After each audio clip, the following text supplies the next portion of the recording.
Dar al-Islam, the biggest Muslim village in America. You think you're in North Africa, but this is right here in the US. At its peak, it had 8,600 acres of land, mountains, a masjid, a school, a village built from mud, earth, and vision in the heart of the American Southwest, located in Abiquiu, New Mexico. Mostly Muslim Americans are unaware of its existence, yet alone have visited it. Built with the hands of Native Americans, Pueblo Indians, Nubian Egyptians, and white European revert Muslims, the founders wanted to create a unique place where Muslims in the West could raise their children, learn their deen, and live simply without needing to go overseas. It wasn't meant to be a tourist site or just a masjid. It was supposed to be a full Islamic village with homes, madrasa, garden, and even goats. And for years, it worked. Families lived here. Scholars visited from all over the world. But slowly, families moved out. Funding dried up. The dream of a full Islamic village in America slowly began to vanish. And to find out what happened, I traveled 6 hours from Denver, Colorado to document this historic American landmark. I joined the Mila retreat and was surprised by what I saw Muslims doing there. For the next 72 hours, I experienced Islam in America like I'd never experienced before, like giving adhan in the mountains. Allahu Akbar, Allahu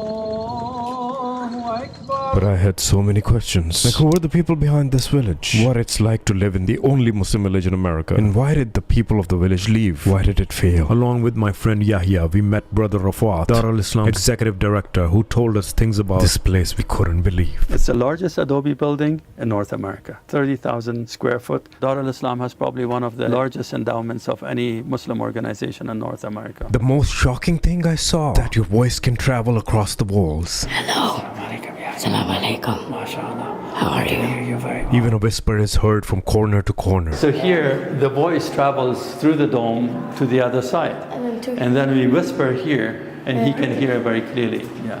And you could hear him? Yeah, we can hear. And in the masjid, worshippers can disappear and vanish from your sight. So you can be sitting in a corner there and reading the Quran, then nobody can see you. This is also the story of how a former Zionist IDF soldier saw the injustice to Palestinians, read the Quran in 7 days in the jungle, and when he came back, he was a Muslim. And he went and took the Quran and said that he wanted to finish it in 7 days. And he finished, and when he came down, he was a Muslim. This is the story of how a group of former American and European hippies became practicing Muslims and built one of the richest Islamic communities in North America. Everything that you see here is locally made. He's right. The tiles were made in New Mexico. The sun-dried mud bricks were made by Pueblo Indians. The doors were made by a Muslim convert from Holland. His name is Benjamin. Benjamin, one of the many Dutch men and women who reverted to Islam in Holland and ended up in Dar al-Islam in 1982, built all the doors and woodwork in its library. You can see this is the door to the masjid. It has calligraphy on it. So it says Bismillahir Rahmanir Rahim, which translates to, in the name of Allah, the most gracious, the most merciful. On the other side, it's the mirror image of it. There are no two rooms and no two hallways that have the same design.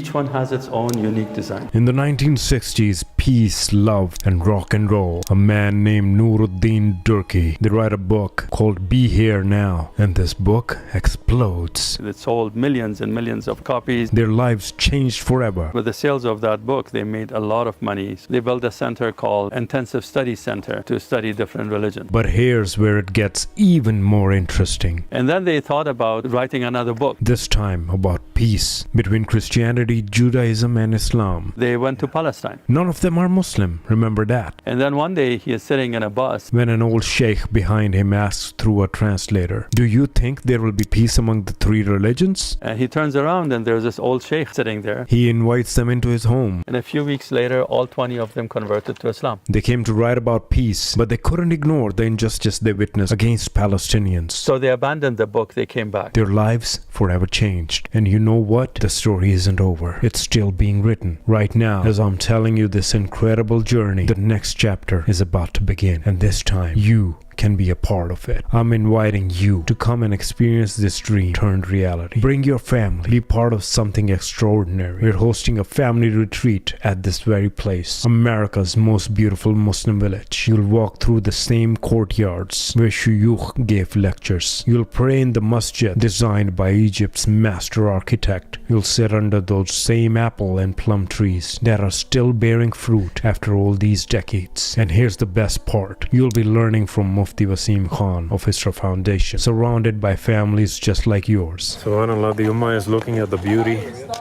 and I'm just looking at the beauty of the Ummah. La ilaha illallah.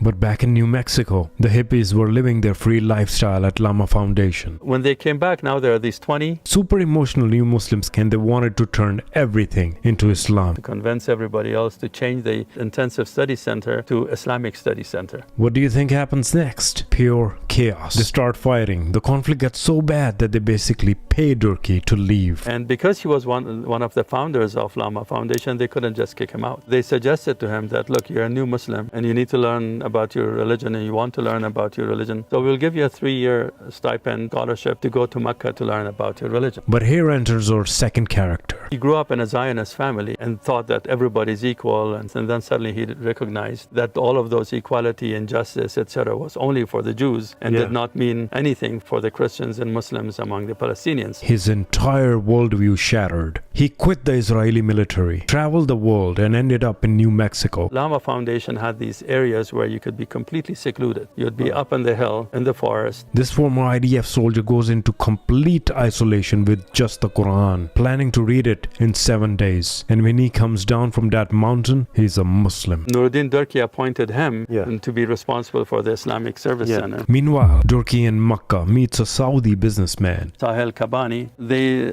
discussed the possibility of establishing a community in America only for Muslims. His wife, Noura, befriends the daughter of King Khalid of Saudi Arabia, and suddenly they get royal Saudi funding for their American Muslim community. And then they found this piece of land. They find this land in New Mexico, initially 1,500, but slowly expanded to 8,600 acres. And when he drove up to the mesa, he said, this is where we need to put the mosque. They start building Dar al-Islam. Allahu Akbar, Allahu Akbar. What if I told you that one of Egypt's most legendary architects built his final masterpiece in the middle of the New Mexico desert for free? Meet Dr. Hassan Fathi. So Yahya, this whole building was designed by Dr. Hassan Fathi. He was a very world-famous Egyptian architect. Dar al-Islam is one of his last projects that he did, and the only project in the northern as well as the western hemisphere. The world-famous Egyptian architect, author of the Architecture for the Poor. His philosophy: if you have dirt and muscle power, you can build anything. No concrete, no steel, no money. And the way to do that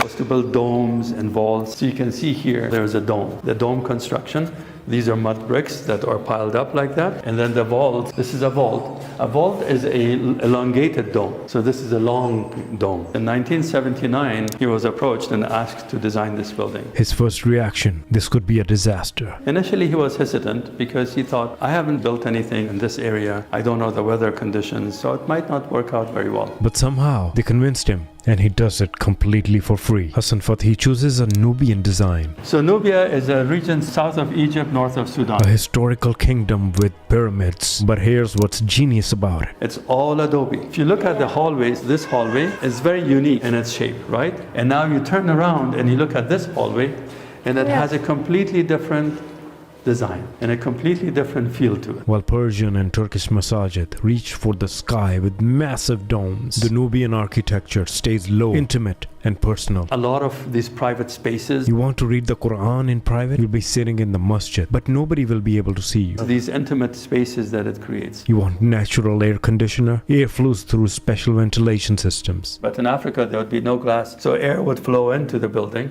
also through ventilation up there. So we have that also on the other side. And then even within the building, the air will be able to ventilate to other parts of the space. But Fathi hides secrets everywhere. He called it the 7-8 design. Because this is in Arabic the letter 7, and this is the letter 8. So how long did it take Hassan Fathi to build this whole thing? New Mexican builders knew adobe. There are lots of adobe houses, but what they didn't know was how to build with walls and domes and so on. When all the walls were standing, but there was no roof. Finally, the Egyptian masters arrived in 1980. They stayed just a few weeks, built the main dome, trained the locals, and then disappeared. The locals finished the rest in just 2 years. So this was a mosque, and then next to it was a school building, and at the peak of it, it had about 150 students from kindergarten all the way to 10th grade. This is a sign that says it was built in 1981. Madrasa al-Islamiyya. So here is the entrance to the madrasa, and it says here, Rabb zidni ilma. Allah, increase me in knowledge. Ameen. Just like that, hope is still alive in Gaza's children too, even after being displaced and losing their schools. For them, education is more than lessons. It's safety, stability, and the promise of a brighter future. HDF's Seeds of Hope is giving 120 displaced children a chance to learn again. These children now have safe classrooms, books in their hands, and support around them. You can be part of this change. Supporting this program helps a student return to class, regain stability, and dream again. Sponsor a child's education today at this link in the description. The library, Which is really a beautiful building.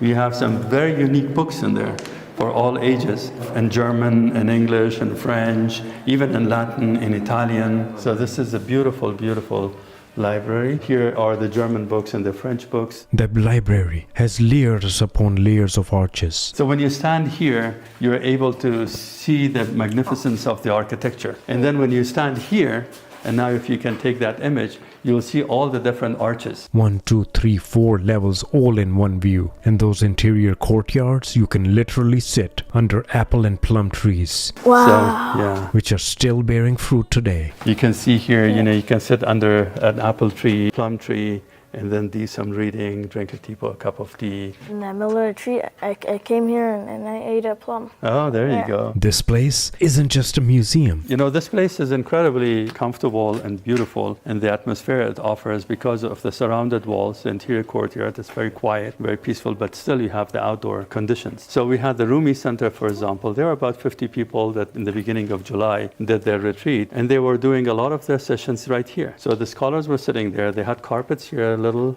pillows that people were sitting on, and they were just enjoying this space. Historically, Sheikh Hamza Yusuf and others like Sheikh Hakim Murad, they were here many, many times in the 1990s when they were very young, and they were holding their lectures right here. So they would be standing right here and giving the lecture. And of course, you have these apple trees and then the plum trees, and these are planted inside the courtyard. Still giving fruit. Yes, of course, you can see the red apples on the apple tree.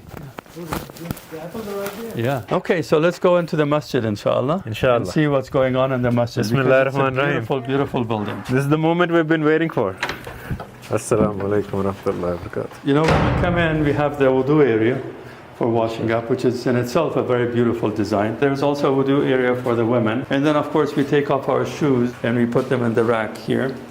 So we go. And then we go into the actual masjid. But what started off as a beautiful utopia for Muslims in America, community life, people living together, and completely fellow Muslims who love Allah and the earth, suddenly disappeared. We have sold most of that land in the 1990s and 2000s, and now we are left with about 1,400 acres of land. ABQN, which was built by Dar al-Islam, Really? and which was operated by Dar al-Islam until 2017, and that is probably worth now about $20 million. So I think if you took all of the land that we owned at that time and took today's numbers, we probably is in excess of $50-60 million. Allah. What happened? Why did Dar al-Islam, the Muslim village, fail? In the 1980s, the political direction in Saudi Arabia changed very significantly. Remember that Saudi royal funding? And suddenly the political winds in Saudi Arabia shifted. The funding was gone. And there were some conflicts in terms of this facility and funding for the school. And when the funding for the school stopped, the result was that they couldn't maintain the school. And you had 40 families who moved to the middle of nowhere, betting their entire lives on the Islamic utopia, their jobs, teaching at school, building the community, maintaining the land, their income completely dependent on the Saudi money. But then the community had not yet reached a level where they could be self-sustaining. So now they had a lot of land, but no money. And then the great exodus. What happened next is heartbreaking. Families started leaving one by one, from 40 families. And now about 7 or 8 families were able to stay on and do other things using their skill set, such as the Benyamins and the Fanhatums and others. But most of the families, they could not sustain themselves economically, so they moved away. But here's the most shocking part. Nuruddin Durki, the guy who started the whole thing, the man who reverted to Islam on a bus in Palestine, and the mastermind behind Dar al-Islam, he left too. The founder had left his own paradise. He went to Egypt to live there for some time. But wait, This is where it gets interesting. Then a new board came into being. A new board takes over, and they make a brilliant decision. Instead of trying to rebuild the impossible dream of a self-sustaining Muslim village, they pivot. What if instead of serving 40 families, we serve the entire Muslim American community? But then in the 1990s, when they started selling it, they took the money that came from the proceeds and put it in an endowment. And now, alhamdulillah, Dar al-Islam has probably one of the largest endowments of any Muslim organization in North America. They turned Dar al-Islam into a spiritual retreat center. Muslims from across the country start coming for weekends, summer programs, and Islamic education. It's no longer about living there. It's about visiting, learning, and going back renewed. Now, they have a 3-part strategy. Make it operational year-round, get full-time staff living on site, and create indigenous programs every single month. Muslim community as a whole was the goal, to bring them here and to provide them a space where they could come and rejuvenate themselves spiritually and learn new skill sets and new knowledge about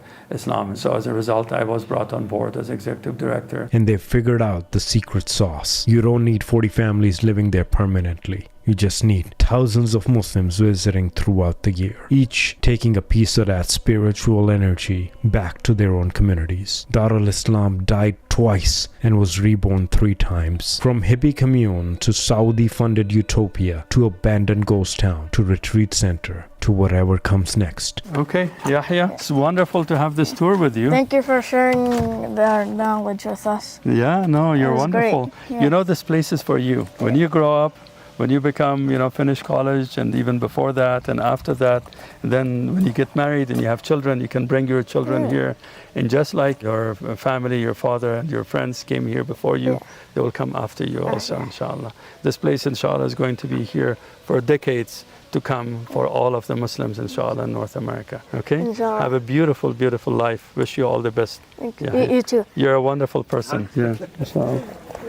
And shall we see you next year? Yes, inshallah, we'll do that. Sometimes the most beautiful stories aren't about achieving your original dream. They're about discovering what your dream was supposed to become. In a place where the lost found peace, where the suffering found healing, where Muslims found belonging, where ancient Egyptian architecture meets the American Southwest. This isn't just another retreat. This is your chance to become part of the most incredible stories in American Islamic history. Register now at BukhariRetreats.com. We look forward to seeing you very soon at America's beautiful Muslim village, where every sunset reminds you that the most impossible dreams do come true. Until next time, keep exploring the extraordinary.